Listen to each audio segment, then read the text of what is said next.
পৃথিবীর ইতিহাসে যত মানুষ পৃথিবীর পট পরিবর্তন করেছে তারা আপনার আমার মতো সাধারণ মানুষ। অতএব আপনারা যদি চান আমাদের প্রিয় বাংলাদেশকে সাজাতে, আপনাদের দ্বারা অনেক কিছু সম্ভব। কোনো ভালো মুসলমান কি তার স্ত্রীকে গালিগালাজ করতে পারে, তুই করতে পারে? অনেক রিক্সা চালকরা বা কিছু কিছু রিক্সা চালকরা বা অন্যান্য গাড়ি চালকরা বা অন্য অনেক পেশার মানুষজন দেখা যায় অনেক সময় একটু কিছু হলে মুখ খারাপ করে। আমরা কি মুখ খারাপ করতে পারি কখনো? একজন মুসলমান কখনো মুখ খারাপ করতে পারে না। আমার বুঝজ্ঞান হয়েছে থেকে আজকে প্রায় কম বেশি 25 থেকে 30 বছর যাবত আমি জুমার নামাজের ইমামতি করবার, খুতবা দেওয়ার তৌফিক আল্লাহ দিয়েছেন।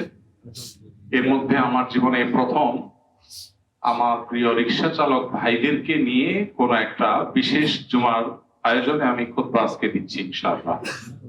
এটি আমার জন্য অত্যন্ত আনন্দের একটা দিন, অত্যন্ত গৌরবের একটা দিন, খুব ভালো লাগার একটা দিন। আল্লাহ রাব্বুল আলামিনের কাছে দোয়া করি আপনাদের সাথে আল্লাহ তাআলা আজকে এখানে যেরকম আমাদেরকে একত্র করেছেন জান্নাতুল ফেরদাউস এরকম একত্র হওয়ার তৌফিক দান করুন। প্রিয় ভাই সকল, আল্লাহ রাব্বুল আলামিন আমাদেরকে মানুষ করে সৃষ্টি করেছেন, সম্মানিত করেছেন। আল্লাহ বলেছেন ওয়ালাকাদ কাররামনা বানি আদম, আমি আদম সন্তানকে মর্যাদা দিয়েছি, সম্মানিত করেছি। মানুষের মধ্যে যে মর্যাদার ভেদাভেদ, এটা আমরা পৃথিবীর মানুষরা তৈরি করেছি। ভেদাভেদের এই প্রাচীর আল্লাহ তৈরি করেন নাই, আল্লাহ দিয়েও দেন নাই। আল্লাহ বলেছেন ইন্না আকরামাকুম ইনদাল্লাহি আতকাকুম, তোমাদের মধ্যে যার মর্যাদা তাকওয়া সবচেয়ে বেশি আল্লাহর কাছে, তার মর্যাদা সবচেয়ে বেশি। আমাদের প্রিয় নবী সাল্লাল্লাহু আলাইহি সাল্লাম বিদায় হজের ভাষণে গুরুত্বপূর্ণ যে সমস্ত কথাগুলো বলেছেন, ঐতিহাসিক সেই ভাষণে একটা গুরুত্বপূর্ণ কথা হলো আল্লাহ লা ফাদলা লিআরাবিয়্যিন আলা আজমি ওয়ালা লিআজমিয়্যিন আলা আরবি। নবী সাল্লাল্লাহু আলাইহি সাল্লাম সেদিন বলেছেন, মনে রাখবে, কোন আরবে জন্মগ্রহণ করা মানুষের বিশেষ কোনো বিশেষত্ব নাই, মর্যাদা নাই অনারবদের উপর। কেউ কোন বিশেষ কারণে বিশেষ মর্যাদার অধিকারী হতে পারে না। মর্যাদার অধিকারী হতে পারে শুধুমাত্র তাকওয়ার ভিত্তিতে, ঈমানদারিতার ভিত্তিতে। অতএব একজন রিকশা চালক হয়েও আমরা গোটা দেশের, গোটা পৃথিবীর মধ্যে শ্রেষ্ঠতর মানুষ হয়ে যেতে পারি শুধু আমাদের কর্মের মাধ্যমে, আমলের মাধ্যমে। আমরা যদি পথে কোনো মানুষের উপকার করি, যখন রিকশা চালাবো, যখন আমাদের ডিউটি পালন করবো, যদি আমরা একটা মানুষের উপকার করি, সব হবে না? হবে না? এই সামান্য কাজটুকু দেখা যাবে আল্লাহর কাছে আমাকে প্রিয় বান্দা করে দিয়েছে। আমরা চেষ্টা করতে পারি না ইনশাআল্লাহ? একজন মানুষ স্বার্থপরের মতো সবকিছু দেখে চলে গেল, সে যা দেখেছে সেটাকে সংশোধন করে নাই। সে একটা জিনিসকে সংশোধন করতে পারে, এটা করলো না, কিন্তু আপনি করলেন। তাহলে সেক্ষেত্রে আল্লাহর কাছ থেকে রিওয়ার্ড বা পুরস্কারটা আপনার পাওয়ার সুযোগ আছে না নাই? আল্লাহ আমাদের সবাইকে সেই সুযোগ গ্রহণ করার তৌফিক দান করুন। প্রিয় ভাইরা আমার, পৃথিবীর ইতিহাসে যত মানুষ পৃথিবীর পট পরিবর্তন করেছে তারা আপনার আমার মতো সাধারণ মানুষ। এই সাধারণ মানুষ, যাদেরকে সমাজের মানুষ মনে করে গরিব বা দুস্থ বা অসহায় বা অশিক্ষিত, এই মানুষগুলোকে যে সমস্ত সমাজগুলো এক সময় হেয় প্রতিপন্ন করত, ছোট চোখে দেখতো, পৃথিবীর ইতিহাস ঘেটে দেখলে দেখা যায়, কোরআন খুললে দেখা যায়, ইতিহাসে তারাই সমাজের পরিবর্তনের নায়ক হতে পেরেছেন। আল্লাহ কোরআনে বলেছেন, যুগে যুগে নবী রাসূলরা যারা এসেছেন তাদের অনুসারীরা সাধারণত আপনার আমাদের মতো অসহায় এবং এই শ্রেণীর মানুষরাই বেশি ছিল। নবী রাসূলদেরকে তাদের বিরুদ্ধাচরণকারী অমুসলিমরা, মুশরিকরা, কাফিররা বলতো আমা নারাকা তাবাআকা ইল্লাল্লাযীনা হুম আরাদিলুনা বাদিয়ার রাই।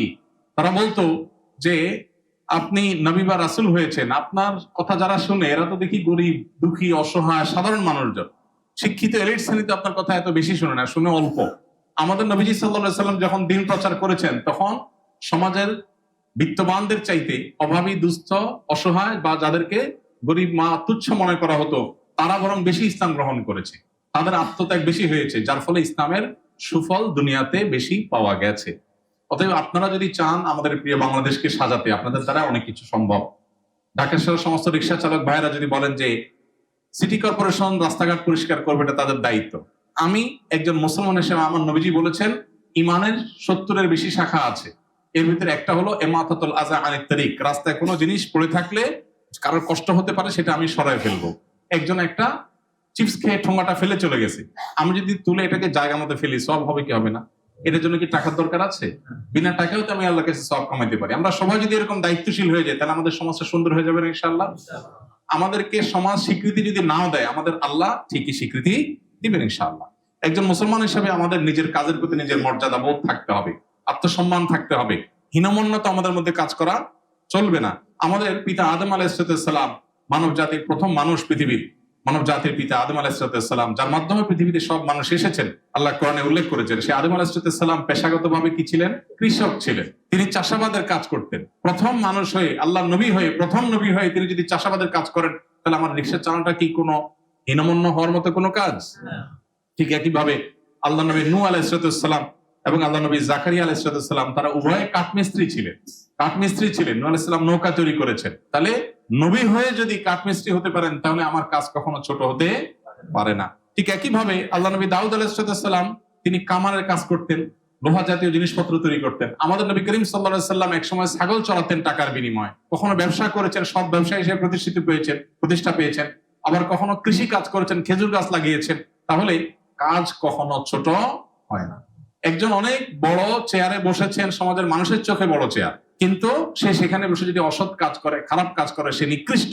আরেকজন রিকশার পেডেল মারছেন রাস্তায়, কিন্তু তিনি সৎভাবে উপার্জন করেন, 2 নম্বরই করেন না, প্রতারণা করেন না, মিথ্যা বলেন না, ধোঁকা দেন না, কারোর কষ্ট দেন না, কারোর কোনো কিছু মেরে খান না, অন্যায় আচরণ করেন না, বাসায় পরিবারের সাথে ভালো আচরণ করেন, মুসলমান সাহেব 5 ওয়াক্ত নামাজ পড়েন। এই লোকটা আল্লাহর কাছে ওই তথাকথিত বড় চেয়ারে মানুষের চাইতে বেশি সম্মানিত।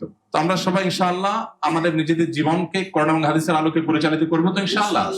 আমাদের হাত এবং মুখ দ্বারা কেউ কষ্ট পাবে না। আমাদেরকে কেউ স্বীকৃতি দেখ আর না দেখ, আমরা ভালো মুসলমান হবো, আল্লাহর কাছে স্বীকৃতি আমরা পাবো ইনশাআল্লাহ। অতএব নিজের কাজের প্রতি নিজের আন্তরিকতা থাকতে হবে, দায়িত্বশীলতা থাকতে হবে, কোনো কাজকে ছোট মনে করা যাবে না, এবং অন্যের সাথে দুনিয়াবী বিষয় কম্পেয়ার করা যাবে না। আমার সন্তানরা যদি দিনদার হয়, আল্লাহভীরু হয়, মুত্তাকি হয়, নামাজি হয়, আমার ফ্যামিলি যদি নামাজি হয়, তাহলে অল্প উপার্জন করলে আমাদের পরিবারটা জান্নাত হবে ইনশাআল্লাহ। আমাদের পরিবারটা জান্নাতি সুখ আমরা সেখানে পাবো। সবাই চেষ্টা করবো না ইনশাআল্লাহ? অথবা আমরা আমাদের দায়িত্ব বোধ সবসময় যেন থাকে, আমরা যে কাজ করবো সে কাজের পরে সিরিয়াস হবো ইনশাআল্লাহ, দায়িত্বশীল হবো। মুসলমান সে ভালো মুসলমান, আমরা যদি ভালো মুসলমান হই, তাহলে আমাদের হাত মুখ দ্বারা কেউ কষ্ট পাবে না। পাবে? কোনো ভালো মুসলমান কি তার স্ত্রীকে গালিগালাজ করতে পারে, তুই তোকারি করতে পারে? অনেক রিক্সা চালকরা বা কিছু কিছু রিক্সা চালকরা বা অন্যান্য গাড়ি চালকরা বা অন্য অনেক পেশার মানুষজন দেখা যায় অনেক সময় একটু কিছু হলে মুখ খারাপ করে। আমরা কি মুখ খারাপ করতে পারি কখনো?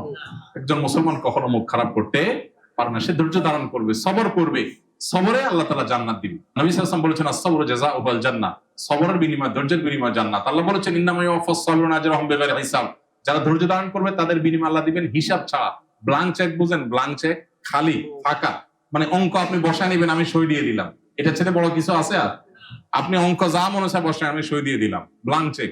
আল্লাহ তাআলা কোরআনে বলেছেন, যারা ধৈর্য ধারণ করবে তাদের হিসাব দিবে আল্লাহ, তাদের কিয়ামতের ময়দানে বিনিময় দিবেন হিসাব ছাড়া, কোনো ফিগার টিগার দিবেন না, ব্ল্যাঙ্ক চেকের মতো হিসাব ছাড়া দিবেন।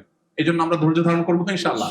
আপনারা কষ্টের কাজ করেন ভাই, আপনাদের কষ্টের কারণে আমরা ঠিক মতো চলতে পারি, শহরটা ঠিক মতো চলে। কিন্তু আপনারা যদি সুশৃঙ্খল হন, আজকে আপনাদেরকে ট্রাফিক বিষয়ে বিশেষজ্ঞ যারা আছেন তারা এসে আপনাদেরকে অনেক কথা বলেছেন, আপনারা অনেক কিছু নিজেরাও জানেন, একটু শৃঙ্খলা মেনটেন করেন, আরেকজন হক নষ্ট না করেন। আপনি একজন হক মেরে দিলেন, রাস্তায় একজনের চলাচলে অসুবিধা তৈরি করলেন, এটা গুনাহ হবে কি হবে না? একজন ইমানদার সবকিছু ভাবে চিন্তা করবে। তাহলে আমরা এমন ভাবে চলবো যে একজন ভালো মুসলমান হব, নিজের কাজকে কখনো ছোট মনে করব না, এবং হালাল উপার্জন করব, হারাম উপার্জন আমার দরকার নাই। আমার রিক্সা একটা অবৈধ জিনিস বহন করবে, আমি জানি একটু সুবিধা বেশি দিবে, 10 টাকার ভাড়া, 20 টাকার ভাড়া, 200 টাকা দিয়ে দিবে, আমি নিয়ে নিলাম, হালাল হবে না হারাম হবে? হারাম হবে। কারণ যে ব্যক্তি খারাপ কাজ করবে, যে সহযোগিতা করবে, উভয় দোষী হবে। আমি যদি জানি অন্যায় কাজ, ভাই আমি যাব না, অন্য কে যাবে যাক, তার 200 টাকা না 2000 টাকা পাক, সে আমার দরকার নাই, আমি 20 টাকায় নিবো, কিন্তু আমি হালাল কামাই করবো। চেষ্টা করা যাবে না ইনশাআল্লাহ? পরিবারের সাথে ভালো আচরণ, নিজেদের সুন্দর আচরণ, গালিগালাজ পরিহার, হালাল উপার্জন, সব ক্ষেত্রে আমরা ভালো মুসলমান হওয়ার চেষ্টা করবো। ভাইরে, এত কষ্ট আপনারা দুনিয়াতে করেন, যদি শুধুমাত্র একটু ভালো মুসলমান হয়ে যান, কি হবে জানেন?